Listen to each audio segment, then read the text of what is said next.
Bienvenue pour ce premier numéro de Terre d'Histoire. Nous nous retrouvons ici en terre de Thiérache, à Saint-Michel, petit village de l'Aisne en Picardie, devant cette abbaye que je m'en vais vous présenter.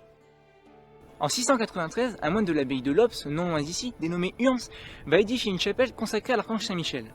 Cette chapelle, bien que tombée en ruine, deviendra au fil des siècles un important lieu de pèlerinage, faisant de ce site religieux l'un des plus importants de Thiérache. C'est 2 siècles et demi plus tard, le 3 février 1945, que la fille du seigneur de Chimay va construire une abbaye bénédictine, l'une des rares de Thiérache.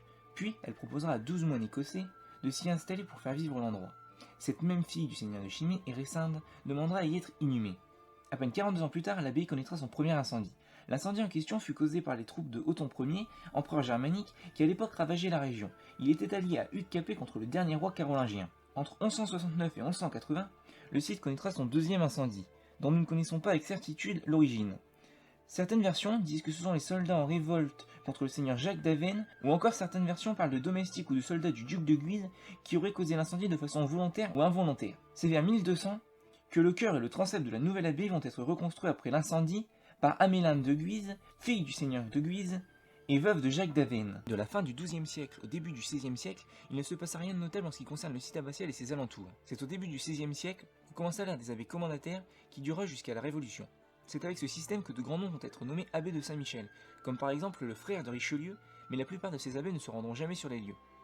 En 1542, une guerre entre le royaume de France et le Saint-Empire romain germanique conduira à l'incendie de l'abbaye et du cloître, poussant la population saint-michelloise ainsi que les moines à fuir. Suite à ces événements, l'abbaye restera en ruine jusqu'à la fin du XVIe siècle. C'est en 1593 qu'Henri VI, le roi, donna le commandement de l'abbaye à Jean-Baptiste de Morna, noble vénitien venu à la suite de Marie de Médicis, épouse du roi. Il décida de reconstruire l'abbaye et de s'établir à Saint-Michel.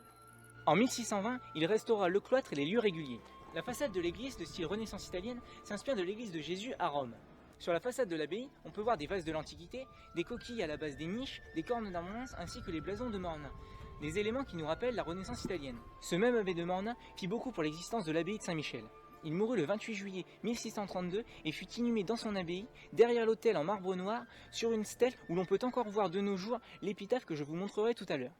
Le site abbatial est aussi connu pour abriter un instrument d'exception, un orgue fabriqué par Jean Boisard de Fontaine-Milon en 1714. C'est l'un des rares instruments du XVIIIe siècle à être parvenu à nos jours quasiment à l'identique. Mais un an plus tard, en 1715, le 16, un incendie ravagea l'abbaye. Mais, grâce au sacrifice d'un Saint-Michellois nommé Lambert, l'orgue fut sauvé. Du siècle précédent qui avait durement affecté l'abbaye de Saint-Michel et le village, il ne resta à la fin du XVIIIe siècle plus que 11 moines dans les lieux.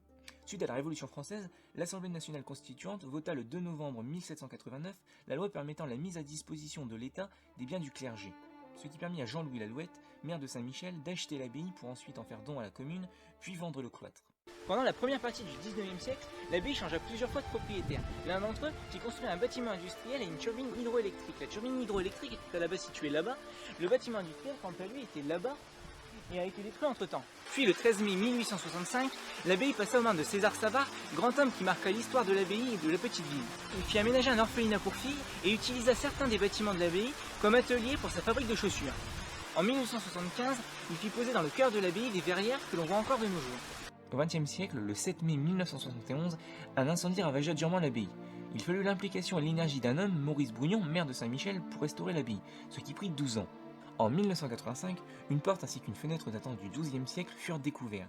Puis, 2 ans plus tard, ce sera au tour de peintures murales du XVIe siècle représentant Saint-Benoît et illustrant ses règles régissant la vie monastique qui seront découvertes. Pour finir, nous revoici à l'intérieur de l'abbaye elle-même où nous pouvons voir les verrières offertes par M. César Savart.